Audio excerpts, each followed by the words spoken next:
My name is Jules Hartley, and if you ever want to know how deeply someone resents you, don't look at their texts, sit in the front row while their will is being read. Especially if it's your grandfather's. You don't expect your name to be shouted from the heavens, but you do expect it to appear somewhere.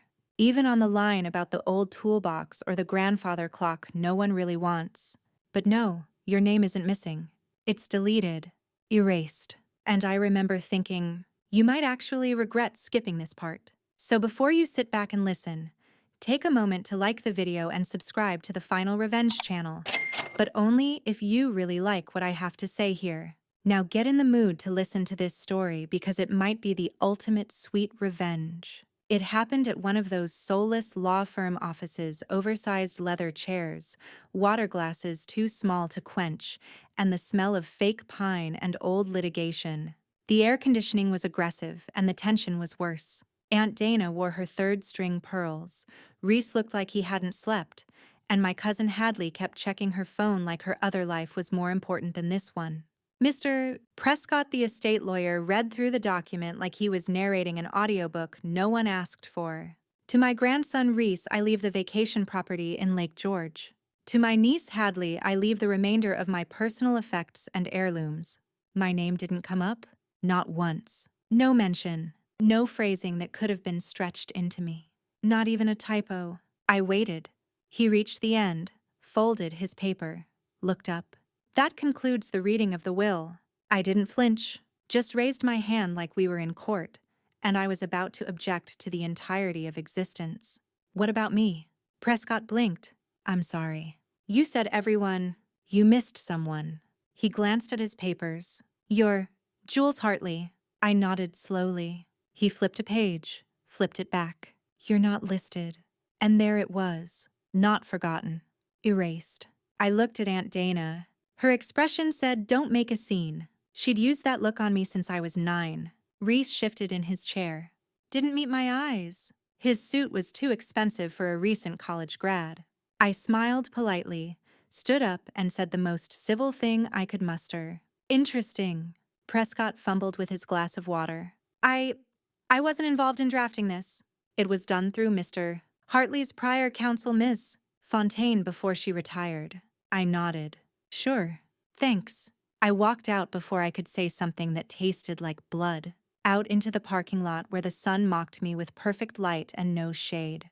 I climbed into my car, stared at the steering wheel, and let my breath shake once. Then I opened my glove compartment, pulled out the blue binder. Trust agreement. Hartley Irrevocable Trust. Established 2001. They forgot something. I wasn't just a grandchild. I was the backup trustee. And unlike a will, you don't revise a trust with a phone call and a guilt trip. They hid my name from the will, but forgot who controlled the family trust. Game on. You walk back into your apartment that evening with the kind of focus usually reserved for surgeons and arsonists. Your shoes are still polished from the reading. You didn't scuff them because you knew somewhere in your bones that you'd need to look like someone who didn't flinch when disinherited. Your place is small, neat, functional. Not lavish like Reese's condo or Dana's colonial brick monstrosity with the lawn that looks like it was combed. But everything you own has been paid for by clean work and cleaner numbers. Numbers don't lie. People do. You set the blue binder on your kitchen island like it's a loaded weapon. You flip to the tab that reads Succession, and there it is. Plain bold and still legally binding. In the event the original trustee becomes incapacitated or deceased, the successor trustee shall be Jules Hartley Diob, March 12, 1993. Your grandfather was a complex man, sharp as a tack until the end, obsessive about planning, which meant he made this choice long before the will got rewritten. You don't smile. Not yet. You spend the evening rereading every clause, every footnote, every notarized stamp, like it's a treasure map. Because it is. And now you've got the compass no one knew was still working. The next day you visit the bank. Not the flashy branch downtown where Dana networks over espresso. The older one. The quiet one. Where your grandfather still kept a safe deposit box and a side account no one talked about. You bring the trust paperwork. ID. Patience. The banker is younger than you expected, wearing cufflinks too big for his wrists. He flips through the papers. This all looks valid, he says. It is. He hesitates. And you're the acting trustee now. You nod. Effective as of his death. I have the certificate of trust and proof of death if needed. He swallows. Right. Yes, of course. He takes you to a private room. Inside the safe deposit box, old tax returns, a thick envelope marked to JH only, and a USB stick labeled Kick Me. You chuckle. Grandpa had jokes. You pocket it all, heart slow and deliberate. Because now it's not just theory, it's real. You call Reese later that evening. He doesn't pick up, so you text, "Hey, just confirming, are you aware who the successor trustee is for the Hartley Trust? Read receipt." No reply. 2 hours later, your phone pings. Didn't know there was one. You stare at the message. Then you reply, "You should probably reread the documents." No emoji. Just pure sterile terror. And it's only just beginning. You don't sleep much that night. Not out of stress, but calculation. You lie there in the blue light of your bedroom ceiling, counting back through birthdays, holidays, the exact moment when everything started shifting. The year you were forgotten wasn't an accident. It was orchestrated. So you build the timeline. Reese flunked out of his first business venture the year before Grandpa had that mild stroke. Hadley's wellness startup mysteriously folded just after receiving a family gift. Aunt Dana started calling less and texting with more ellipses, never a good sign. That's when you stop being invited to the big family brunches. No more game nights. No more golf. And you're not even bad at golf. It wasn't you being distant. It was them creating distance. Why? Because you were the only one Grandpa trusted with the actual mechanisms. You knew how the documents worked.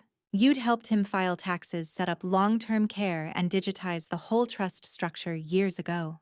You weren't the favorite. You were the threat. By morning, you've got a spreadsheet titled Disappearance Timeline, Hartley Family Edition. You put together date Grandpa updated the will you weren't present. Date Mins. Fontaine retired. Date the monthly disbursements from the trust began changing hands. The private PayPal accounts linked to Reese's Tesla money. You smirk just slightly, because that wasn't a gift. That was a leak. A leak from your ship? You call the estate attorney next. Prescott sounds nervous the moment he hears your voice. "Jules, I hope you're doing okay after the reading." You cut through the fluff. "I'm the successor trustee of the Hartley Irrevocable Trust." Pause. Yes, I saw your name in the old documents. But the will superseded. No, you interrupt calm, but pointed. The will controls probate assets, not the trust. You're aware Grandpa's largest assets were under trust protection, correct? Another pause. Then a soft, defeated yes. Good, you say, because I'll be sending over a notice of trustee assumption. And I expect the cooperation outlined in Clause 14. Fee, you remember that one? He doesn't answer. You don't need him to, because you remember everything. And they're starting to remember who you really are, too. Aunt Dana invites you to lunch, which is hilarious because she's the queen of performative. We should catch up sometime. Energy and almost never follows through. But here she is sending a calendar invite with a passive-aggressive smile emoji. The restaurant is the kind of place with linen napkins and chairs too fragile to lean on. You arrive 5 minutes early and she's already seated. Power move. But you've got better ones? She's wearing coral lipstick and nervous perfume. "Jules," she says, standing to kiss the air near your cheek. You look so calm. Been sleeping well, you say, folding your napkin neatly. Helps when your paperwork's in order. Her smile tenses. "I wanted to chat. Just us. No pressure." Of course, you say, sipping water like it's wine. "So, I heard you've been reviewing some of the trust materials." You nod. "That's correct." She leans in. "You know your grandfather was very traditional." You blink. And, well, perhaps that influenced his final decisions. He might have been persuaded to revise his intentions to reflect the family's future. There it is. Code for, "We pressured a dying man to cut you out and now we're hoping you don't notice." You stare at her. Then you say, "The trust documents weren't revised. Only the will. Different vehicles. Different rules." She dabs her mouth with her napkin like she's absorbing regret. Still, we all want to honor his spirit. You smile. Good. Because his spirit left me full administrative authority over 92% of the family's liquid assets. The color drains from her face like an old Polaroid. You reach into your bag and hand her a simple one-page notice. Statement of trustee succession and intent to audit all historical distributions. This is just the formal beginning, you say. She doesn't speak for a full 10 seconds. Then, are you trying to punish us? No, you reply, standing to leave. I'm just giving the trust the integrity Grandpa wanted. Then you lean in quietly. But if you feel punished, maybe ask yourself why. And you walk out, linen napkin folded on your untouched salad. Because sometimes revenge doesn't need fire. Just paperwork. You don't expect Mr. Prescott to sweat, but he does. It's not the kind of sweat that beads on the forehead. No, this is the subtle kind. The kind that gathers under the collar of a lawyer who just realized the quiet one at the will reading knows the difference between a revocable and irrevocable trust and holds the receipts to prove it. His office smells like eucalyptus and old settlements. You sit across from him, the statement of trustee succession between you, freshly notarized and impossible to ignore.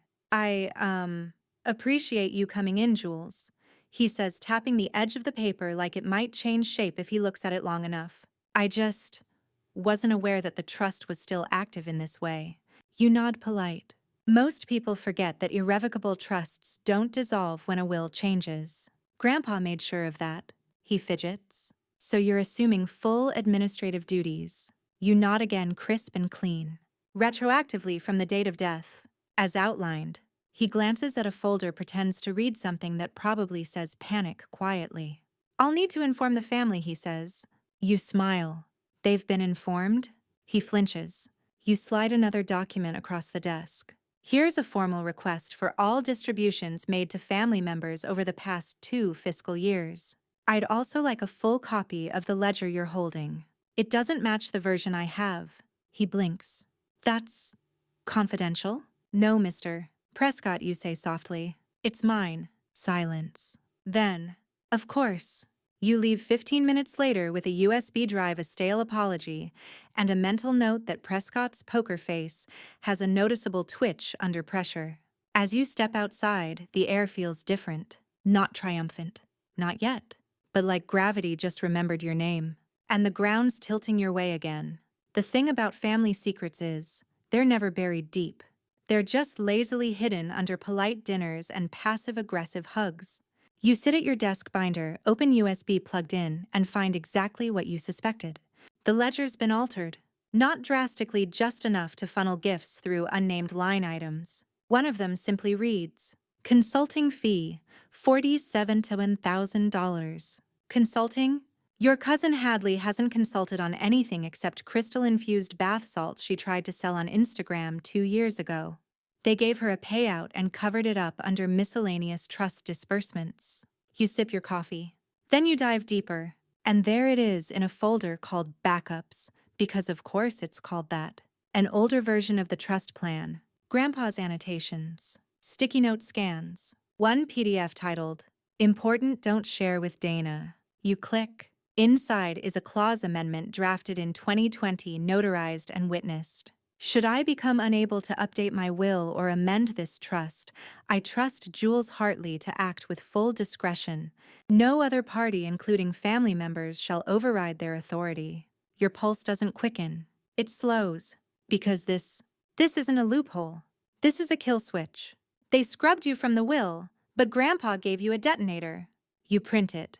Highlight key passages. Scan it again, this time into your own secured folder called Truth, all caps.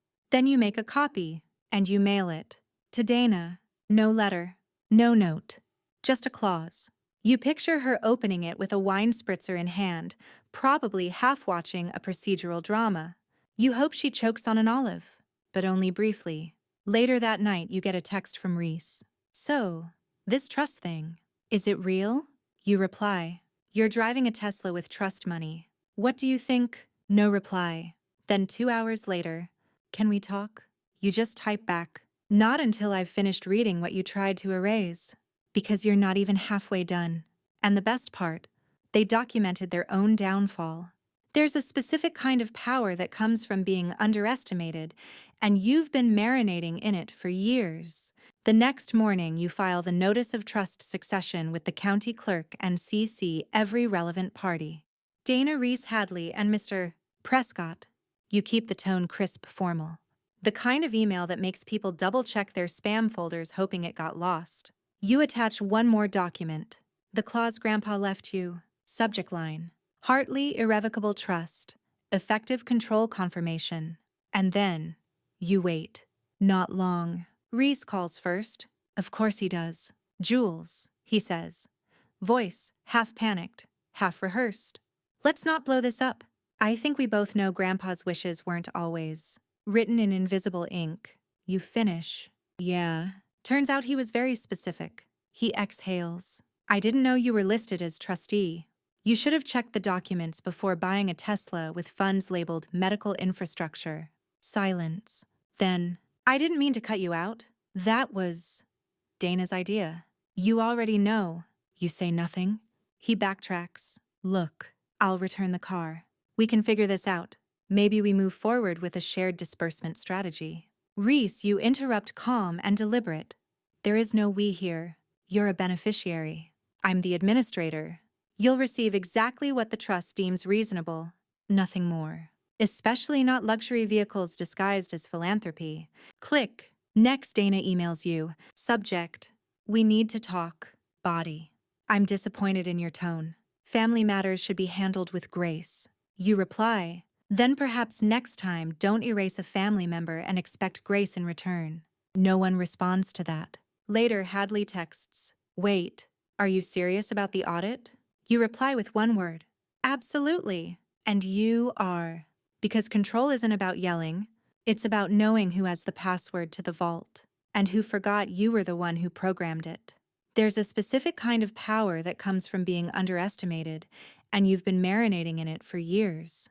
The next morning, you file the Notice of Trust succession with the county clerk and CC every relevant party. Dana Reese Hadley and Mr. Prescott. You keep the tone crisp, formal. The kind of email that makes people double-check their spam folders hoping it got lost.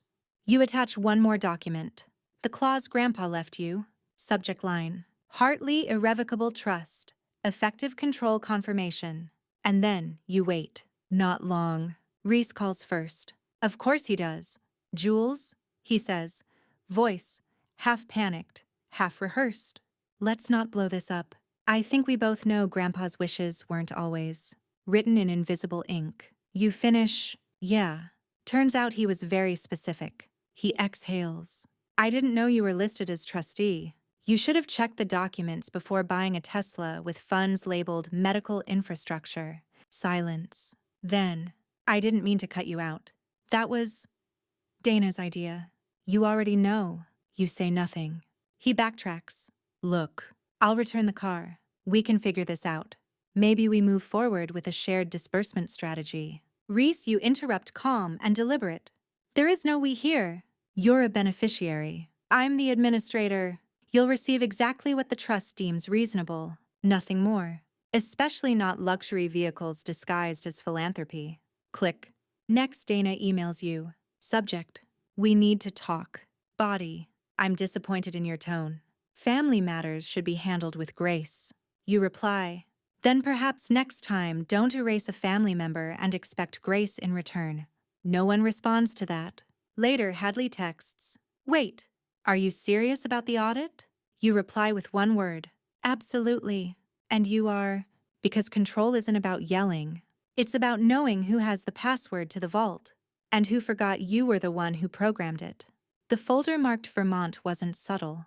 In fact, it was embarrassingly labeled for a man who kept most of his important papers disguised as crossword puzzles or to-do lists in elegant cursive. But there it was, tucked inside Grandpa's safe deposit box, paper-clipped, dated and wrapped in a printed map of a tiny town you vaguely remember from one long summer when you were 12. The file contained a trust account, not listed on any formal ledger, not included in the official documents Prescott had shown you. A quiet account, a hidden one, and you were the named trustee there too. You call the number listed at the bottom, expecting a maze of hold music and department transfers. But a warm-voiced woman named Kathleen answers after the second ring. "Yes, I remember, Mr. Hartley," she says. "He called every month to check the interest rate. Did he mention what the funds were for?" She pauses. "He said they were reserved for someone who reads between the lines." Or, you smile. "Of course he did. The balance. $342,000. Sitting quietly, untouched for years. You wire a statement request. It arrives that afternoon alongside another document, a handwritten letter from Grandpa, Jules. If they come for the obvious, protect the hidden.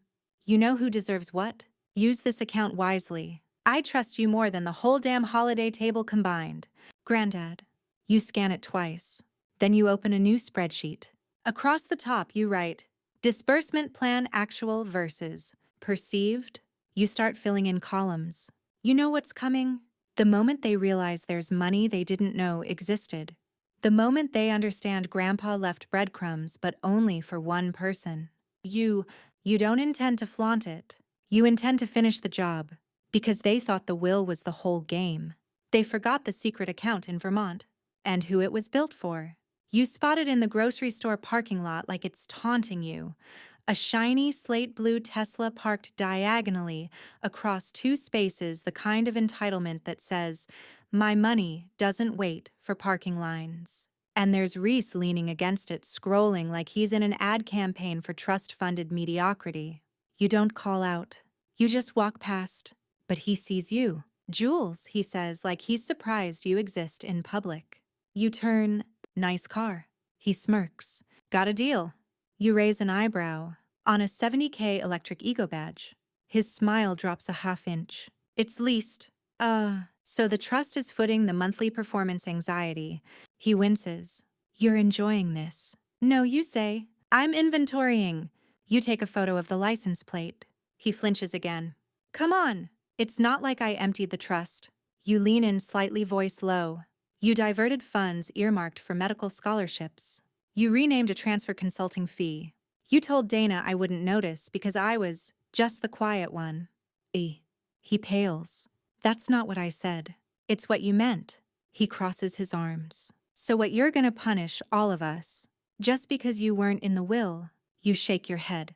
"This isn't punishment. It's accountability." He scoffs. Says the one hiding a Vermont account. There it is. You tilt your head. "So you're digging now. Cute. But trust me, you won't like what I find when I dig." You walk away. Leave him staring after you with that look, the one that says this wasn't supposed to happen. The family thought they could erase your name from a document and keep you quiet. But you're not loud by nature. You're loud by necessity. And now, it's necessary. They come in one by one. Dana first with her signature tote bag and freshly ironed grief. Then Hadley smelling like lavender and just the tiniest hint of defensiveness. Reese is last 10 minutes late. No apology, phone in hand. You've called this meeting not out of spite, but out of obligation. As successor trustee, you're required to inform beneficiaries of any substantial administrative changes. You just also happen to enjoy watching them squirm. You chose a neutral space, a conference room at your bank. Free coffee, no illusions. "Thank you all for coming." You say like you're the host of a game show. No one wants to be on. "Let's get started." Reese leans back. "Are we seriously doing this here?" Dana cuts in, overly calm. "We just want to understand what's going on. All this legal posturing feels unnecessary." You smile. Transparency is rarely unnecessary. Hadley clears her throat. "We're just confused. Why weren't we made aware of the Vermont funds?" You click your pen. "Because the Vermont funds weren't created for you." The silence that follows is glorious. You hand out packets, custom-bound, color-coded, annotated. Inside, the full trust document, Grandpa's handwritten letter, and the summary of financial activity over the past 2 years. Reese flips through his too fast. Hadley too slow. Dana doesn't even open hers, just stares like she's trying to summon a better version of reality. "This is intense," Hadley mutters. "No," you say. "This is thorough." Dana finally breaks. "Jules, this is going to fracture the family." You look at her flatly. That happened when you removed my name from the will. Reese shifts uncomfortable. Can't we just work something out? You tilt your head. You mean renegotiate Grandpa's intentions? Or reimburse the trust from your personal accounts? He says nothing. You close your folder. This meeting is a courtesy, not a negotiation. And then you stand, letting the silence finish the sentence they were never brave enough to say aloud. We underestimated you. There it was, buried deep in an appendix most people never read, tucked between the dull legalese of successor rights and procedural filings. Clause 27. Seek. Beneficiary override trigger. In plain English, if at any point the trust administrator identifies unauthorized withdrawals, the trust grants them sole discretion to suspend or reroute future disbursements. You reread it 3 times just to savor the oversight. Because here's what the family forgot. This wasn't just a trust. It was Grandpa's trapdoor. He expected them to get greedy, and he built the escape route for the one person he trusted to see it. You activate it, legally cleanly with a notice to the fiduciary board and the bank's compliance officer. You attach the receipts every unapproved disbursement, every vague line item, every shady reimbursement labeled consulting. Your email is precise, boring, and damning. And just like that, the pipeline stops. No more automatic transfers. No more disguised luxury allowances. No more whatever the hell Hadley was doing with that crystal company. You don't hear the explosion, but you feel the ripple. Reese texts, "Did my monthly stop?" You reply, Clause 27. See. Look it up. Dana calls, leaves a message. "I don't understand what you're doing, Jules. This isn't what your grandfather wanted." You send her a copy of his clause. With his signature, Hadley emails, "This feels personal." You reply, "So did being erased from the will." And then you turn your phone off. Because for once you're not defending anything. You're just executing a plan that was always yours to carry out. You sit down with a mug of chamomile, open your laptop, and update the spreadsheet. Every suspended payment gets a red highlight. Every new beneficiary note, those deserving, those honest, those quietly forgotten, gets a green one. Because the clause they all missed was the one Grandpa left for you. And now it's lit up like a spotlight in a house of shadows. It's Dana who finally cracks. She shows up at your door in a structured coat and last-ditch, hope her perfume sharp like desperation with notes of bergamot. "I just want to talk," she says. You let her in, not because you owe her, but because you want to see if she'll lie to your face one more time. She walks through your living room like she's never seen it before, even though she's been here twice. Once to drop off a birthday card, once to collect a casserole dish she never returned. "I want to explain," she says. You sit. Wait.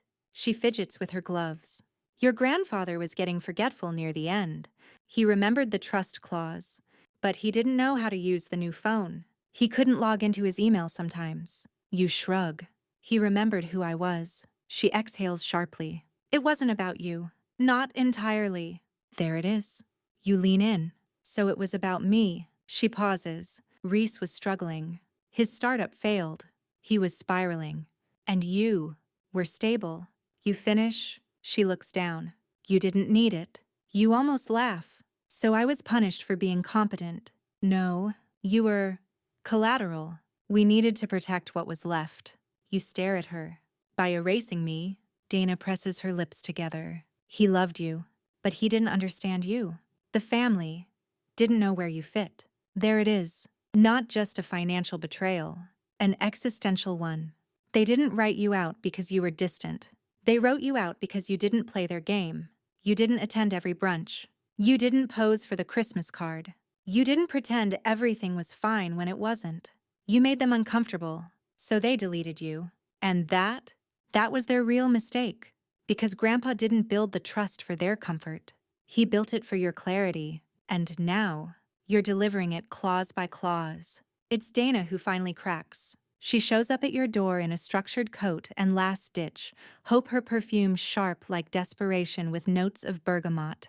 "I just want to talk," she says.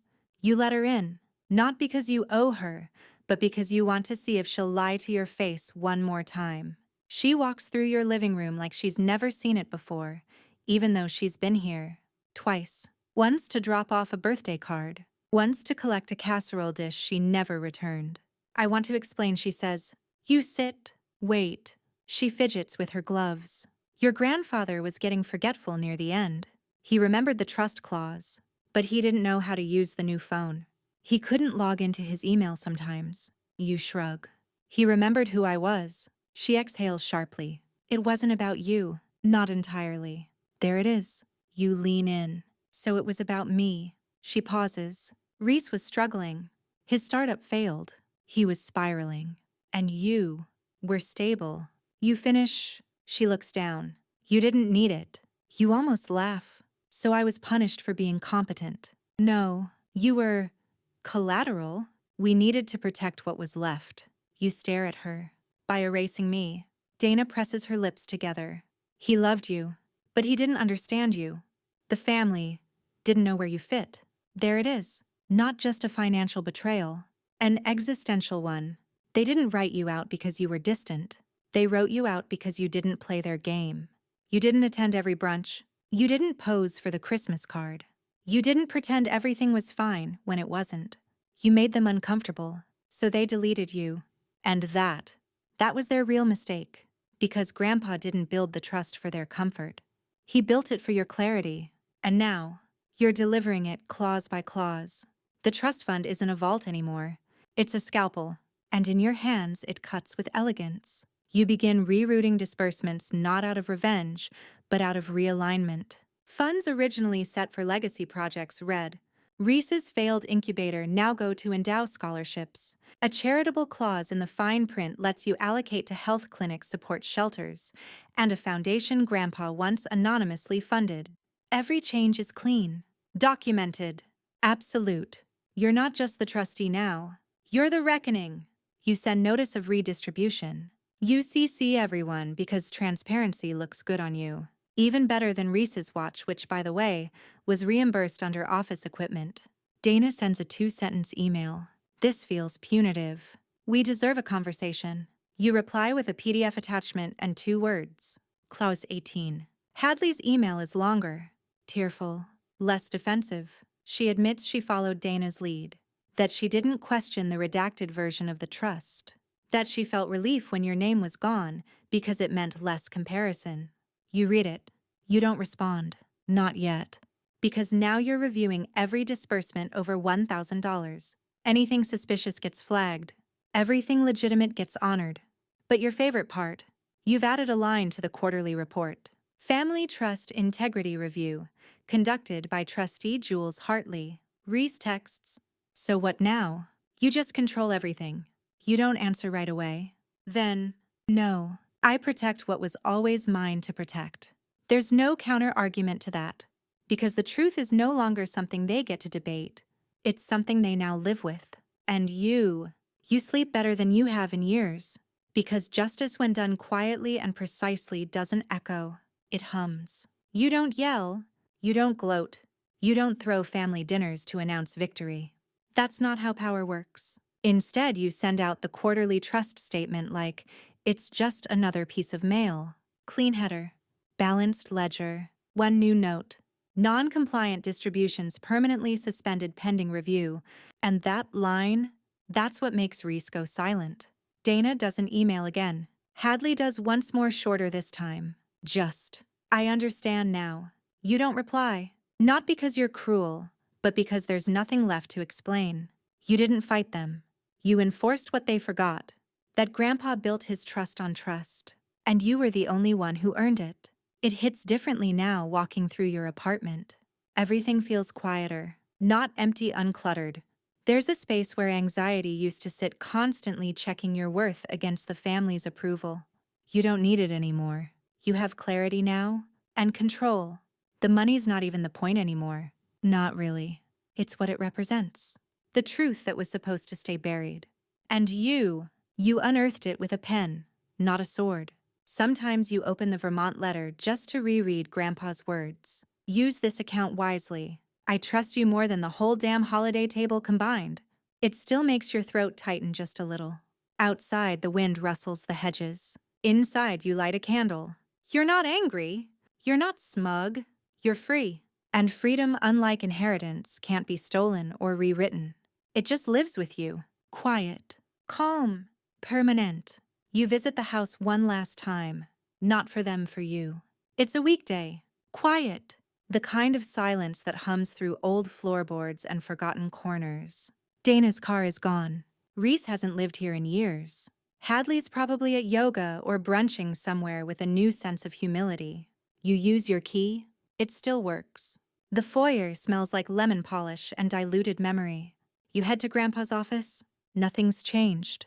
The leather chair, the desk organizer shaped like a miniature globe, the old calculator with the half-stuck 7 key. You sit, and for the first time in months you let yourself feel it. Not the anger, not the betrayal, the grief. Because this man, this complicated, stubborn, brilliant man trusted you more than he ever said out loud. He built a maze of documents and clauses not to trap you, but to protect you.